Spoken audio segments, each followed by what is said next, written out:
नमस्कार दोस्तों, एग्जाम मित्र में एक बार फिर से आपका स्वागत है। आशा करता हूँ आप सभी अच्छे होंगे। दोस्तों आज के इस वीडियो में हम बात करेंगे एम्स बीएससी नर्सिंग या पैरामेडिकल के एंट्रेंस एग्जाम देने के बाद में जो आपकी एडमिशन प्रोसेस होती है, तो उसमें आपको कौन कौन से डॉक्यूमेंट की रिक्वायरमेंट रहेगी, क्योंकि समय से पहले ही अगर आप प्रिपरेशन करके रखेंगे तो आपके लिए काफ़ी यूजफुल रहेगा। बाद में आपको किसी भी प्रॉब्लम का सामना नहीं करना पड़ेगा।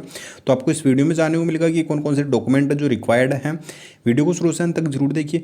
और दोस्तों अगर आप हमारे चैनल पर नए हैं, चैनल को सब्सक्राइब कीजिए और बेल आइकन को जरूर दबाइए, जिससे कि आने वाले सभी वीडियोज़ की नोटिफिकेशन आपको मिल सके। और दोस्तों अभी तक आपने एम्स बीएससी नर्सिंग या पैरामेडिकल की जो मॉक टेस्ट सीरीज़ है वो अवेल नहीं की है, तो आप अवेल कीजिए। डिस्क्रिप्शन बॉक्स में आपको लिंक दे रखा है। 5 टेस्ट पेपर का भी लिंक है और 10 टेस्ट पेपर का भी लिंक है। दोनों को आप अवेल कीजिए और आप अपनी जो प्रिपरेशन की है उसको आप बूस्ट कर सकते हैं। दोस्तों टेस्ट सीरीज़ देना इतना आवश्यक क्यों होता है? क्योंकि टॉपर्स क्या करते हैं दोस्तों, एक ही नहीं मल्टीपल टेस्ट सीरीज़ को ज्वाइन करके रखते हैं, जिससे कि उनका कॉन्फिडेंस लेवल बढ़ता है और उन्हें पेपर पैटर्न का पता चलता है कि एक्चुअल में पेपर पैटर्न है वो किस तरीके से आता है। तो वो उसी के इर्द गिर्द, जैसे कोई क्वेश्चन पूछा गया है तो वो उसी के इर्द गिर्द जो भी 2-3 पैराग्राफ है उसी को रीड करके रखते हैं। उन्हें ज़्यादा टाइम वेस्ट नहीं करते कि आप कंप्लीट 11th और 12th का बहुत बड़ा सिलेबस होता है, तो उसमें सब कौन सी जगह से कौन से क्वेश्चन पूछे जाएँ तो ये किसी को पता नहीं रहता है। तो ये पेपर पैटर्न के बेसिस पे ही आप इसका एनालिसिस कर सकते हैं और उसी चीज़ पे आप ज़्यादा फोकस कर सकते हैं। तो दोस्तों आपका एम्स बीएससी नर्सिंग का पैरामेडिकल का किस तरीके का पेपर पैटर्न आएगा या मॉक टेस्ट सीरीज में आप जान सकते हैं। और रियल टाइम बेस्ड, जैसे कि आपको स्ट्रेस होता है, एंजाइटी होती है, जैसे आप एग्जाम देने जाते हो, तो वो भी आप दूर कर सकते हैं। आपकी वीकनेस क्या है, आपकी स्ट्रेंथ क्या है, वो जान सकते हो इसमें। और साथ ही दोस्तों कि आपने कितना स्कोर किया है और आपको रिवीजन कौन कौन से टॉपिक्स का करना है वो भी आप मॉक टेस्ट पेपर के बेसिस पे ही जान सकते हो।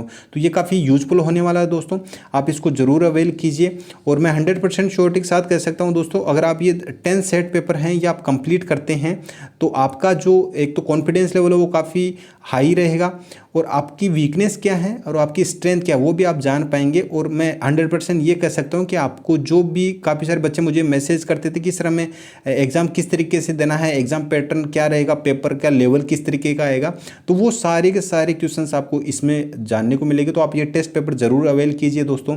अब थ्योरी तो हर कोई बच्चा रीड करता है, लेकिन उनने उस थ्योरी में से कहाँ से आपकी क्वेश्चन निकल के आएंगे ये कोई नहीं जान पाता है। तो वो आपको जानने के लिए पेपर पैटर्न को समझना होता है और मॉक टेस्ट सीरीज को आपको अवेल करना होता है, जो आपकी एम्स बीएससी नर्सिंग या पैरामेडिकल के जो सिलेबस है उसके बेस पे ही रहे।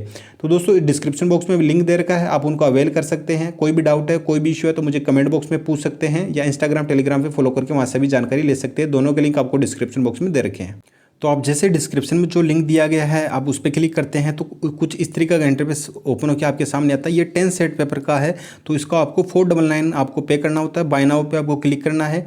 अब जैसे ही बाय नाउ पे क्लिक करेंगे दोस्तों तो आपसे आपकी डिटेल्स मांगी जाएगी। डिटेल्स कौन कौन सी मांगी जाएगी आप यहाँ पे देख सकते हैं। आपका नाम आएगा, ईमेल एड्रेस, फ़ोन नंबर, और आपको नेक्स्ट पे क्लिक कर देना है। 499 आपको पे करना है। पे करने के बाद में दोस्तों आप किसी भी मेथड से पे कर सकते हैं, यूपीआई मेथड से, नेट बैंकिंग से, या आप डेबिट कार्ड, क्रेडिट कार्ड, कैसे भी।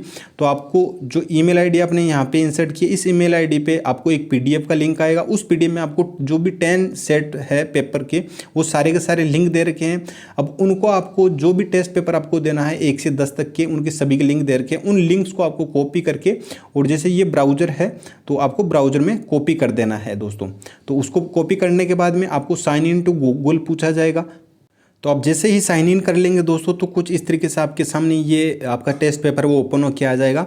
तो जैसे AIIMS PGIMER BSc nursing paramedical entrance exam, ये टेस्ट पेपर 5 है, तो ये आपके सामने ओपन हो क्या जाएगा। आपको इसमें केवल एक ही अटैम्प्ट मिलेगा, आपके एक अटैम्प्ट है वो रिमेनिंग यहाँ पे शो कर रहा है। तो आपको इसमें ध्यान रखना है कि आप सबमिट ये कंप्लीट होने के बाद में ही करना है। और यहाँ पे आप देख सकते हैं जैसे स्टार्ट पे क्लिक करेंगे आपका जो टेस्ट पेपर वो स्टार्ट हो जाएगा और यहाँ पे आपको 100 क्वेश्चन मिलेंगे। 100 क्वेश्चन को आप सबमिट करने के बाद में आपका स्कोर बता दिया जाएगा कि आपने कितने क्वेश्चन है वो करेक्ट किए हैं, कितने इनकरेक्ट किए हैं। आप वहाँ पर चेक भी कर सकते हैं कि आपके कौन कौन से क्वेश्चन हैं वो करेक्ट हुए हैं, इनकरेक्ट हुए। व्यू स्कोर आएगा आपको सबमिट करने के बाद में वहाँ पे, तो आपका स्कोर वगैरह सारा सब कुछ शो होगा। तो दोस्तों इस तरीके से आप इसको अवेल कर सकते हैं। ये काफ़ी आपके लिए यूजफुल होने वाला है, क्योंकि दोस्तों अगर आप बिना प्रिपरेशन किए, अगर आप ये मान के चलिए कि अगर कोई एक सोल्जर है वो बिना प्रिपरेशन के अगर वॉर में जाता है तो दोस्तों उसको मात ही मिलती है। तो उस तरीके से आपको नहीं करना है, आपको अच्छी प्रिपरेशन करनी है। जहाँ से भी आपको आपके जो अस्त्र शस्त्र हैं वो कलेक्ट करने हैं, अच्छे से स्टडी करनी है। हर एक चीज़ को समझने के बाद में दोस्तों ये आपको एक अच्छी अपॉर्चुनिटी मिली है। क्योंकि दोस्तों आपने काफ़ी सारे न्यूज़ पोर्टल या वेबसाइट्स पे आपने देखा होगा कि एम्स का इस बार का भी बताया जा रहा था कि नीट के बेसिस पे आपका इसमें एडमिशन प्रोसेस होगा। तो दोस्तों इस बार तो नहीं होगा, लेकिन नेक्स्ट टाइम के लिए मैं आपको बार बार मैं बोल रहा हूँ कि अगर नीट के बेसिस पे होगा तो कंपटीशन काफ़ी टफ हो जाएगा, उसको क्रैक करना आपके लिए नामुमकिन सा रहेगा। क्योंकि नीट की जो प्रिपरेशन करने वाले बच्चे हैं, अगर उनको MBBS या BDS या BAHMS ये नहीं मिलती है तो वो एक अच्छे इंस्टीट्यूट से BSc नर्सिंग करना प्रीफर करते हैं। तो अच्छा इंस्टीट्यूट जैसे कि एम्स है, बाकी की इंडिया में अगर आप किसी भी यूनिवर्सिटी या कॉलेज से करना चाहते हैं तो उसमें कोई भी कैंडिडेट या कोई भी बच्चा इंटरेस्टेड नहीं रहता है, केवल एम्स को ही प्रिपेयर करता है। तो ये आपके लिए एक अच्छी अपॉर्चुनिटी है। आप समय रहते अच्छे से प्रिपरेशन कीजिए और आप अपना जो एंट्रेंस एग्जाम की प्रिपरेशन करने है उसके लिए आप ये मॉक टेस्ट पेपर जरूर लगाइए, जिससे कि आपको आपका जो पेपर पैटर्न है वो समझने में आपको काफ़ी हेल्प मिलेगी।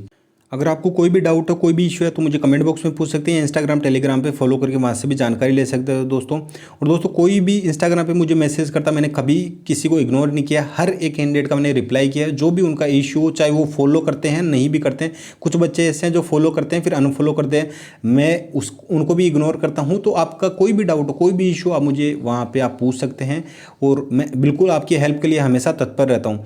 तो दोस्तों आप जान लेते हैं कि आपको कौन कौन से डॉक्यूमेंट हैं वो आपको एडमिशन के टाइम पर रिक्वायरमेंट रहेंगे, जिससे कि आप पहले ही अपने जो डॉक्यूमेंट है वो प्रिपेयर करके रखें। तो यहाँ पे आप देख सकते हैं दोस्तों, जो आपको प्रोस्पेक्ट में दिया गया है, the candidate should bring the following document in original along with one set of self attested copies of the at the time of verification of original document as per schedule in respect of successful candidate.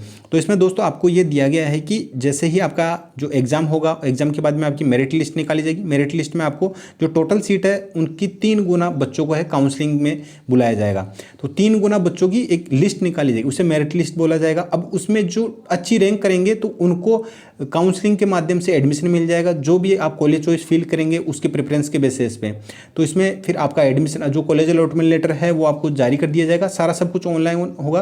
पहले आपको online document submit कराने होंगे, तो उनके basis पे ही दोस्तों आपकी आगे की जो काउंसलिंग प्रोसेस है उसमें जैसे आपने किस कैटेगरी से बिलोंग करते हैं तो उस कैटेगरी के हिसाब से आपको कॉलेज अलॉटमेंट लेटर सेंड किया जाएगा। अब आपके जो ओरिजिनल डॉक्यूमेंट है वो आपको एडमिशन के टाइम पे लेके जाने हैं। जैसे किसी को एम्स दिल्ली अलॉट हुआ है तो एम्स दिल्ली में जाने के लिए आपको ओरिजिनल डॉक्यूमेंट लेके जाने हैं वेरिफिकेशन के टाइम पे। उसके बाद में अगर किसी को जोधपुर अलॉट हुआ है तो जोधपुर में आपको ये डॉक्यूमेंट लेके जाना। तो सभी जो जितने भी एम्स हैं उनमें ये डॉक्यूमेंट आपको लेके जाने हैं। तो कौन कौन से डॉक्यूमेंट लेके जाने हैं? सबसे पहले जो आपका एडमिट कार्ड, जो आपका एग्जाम का एडमिट कार्ड है वो आपको ओरिजिनल लेके जाना है, फोटोकॉपी नहीं। फोटोकॉपी का आपको वन सेट लेके जाना है जो आपका सेल्फ अटेस्टेड होना चाहिए। नेक्स्ट आपका मैट्रिकुलेशन या हायर सेकेंडरी सर्टिफिकेट जो आपका बोर्ड या से आपका जारी किया हो, जो 10th और 12th का आपको मार्कशीट है, मार्कशीट लेके जानी है। सर्टिफिकेट अलग से है, सर्टिफिकेट आपको लेके जाना है। अगर दोनों कंबाइंड में है तो दोनों आपको लेके जाने हैं। अब उसमें एक सेट है उसके आपको जेरोक्स करानी है, उस पर अटेस्टेड आपको सेल्फ सिग्नेचर होनी चाहिए और आपकी डेट बर्थ लिख के उसको आपको लेके जाना है। नेक्स्ट आपका डिग्री या प्रोविजनल पासिंग सर्टिफिकेट, अगर आपने क्वालिफाइंग एग्जामिनेशन है तो लास्ट आपने क्वालिफाइंग एग्जामिनेशन जैसे 10+2 किया है तो वो आपको लेके जाना है। डिटेल मार्कशीट ये अलग अलग दे रखा है कि अगर आपका सर्टिफिकेट अलग है 10th का या 12th का तो वो, और अगर आपका किसी किसी स्टेट बोर्ड का अलग रहता है, किसी किसी का बिल्कुल कंबाइंड रहता है, तो वो है आपका सर्टिफिकेट और मार्कशीट दोनों अलग अलग होते हैं, 12th का भी और 10th का भी। जो नेक्स्ट है आपका माइग्रेशन सर्टिफिकेट, सबसे इंपॉर्टेंट है माइग्रेशन सर्टिफिकेट। जहाँ से आपने लास्ट आपने 10+2 किया है तो उस स्कूल का आपको माइग्रेशन सर्टिफिकेट बिल्कुल लेके जाना है। ये ओरिजिनल होना चाहिए दोस्तों, ये 100% ये बिल्कुल ज़रूरी है माइग्रेशन सर्टिफिकेट। इसके अलावा नो ऑब्जेक्शन सर्टिफिकेट, अगर आप कहीं जॉब कर रहे हैं गवर्नमेंट या प्राइवेट सेक्टर में तो आपको उनका NOC भी आपको लेके जाना है। नेक्स्ट आपका अगर आप फिजिकल हैंडीकैप है तो आपको जो ऑथराइज्ड मेडिकल बोर्ड है उसका आपको फिजिकल डिसेबिलिटी सर्टिफिकेट है वो इशू किया हुआ होना चाहिए, तो वो आपको साथ लेके जाना है। और नेक्स्ट आपका सबसे इंपॉर्टेंट है वो आपका caste certificate, SC ST OBC NCL और EWS का। तो कास्ट सर्टिफिकेट दोस्तों आपके लिए काफ़ी आवश्यक है, क्योंकि लास्ट टाइम का मैं आपको बताता हूँ लास्ट टाइम क्या हुआ था। OBC नॉन क्रिमिलियरशिप जो कैटेगरी से बिलोंग करते थे कैंडिडेट, तो उनके पास में जो डेट दी गई थी उस डेट का उनके पास में जो OBC सर्टिफिकेट था वो नहीं था, तो उस वजह से उन्हें जनरल कैटेगरी में काउंट किया गया था।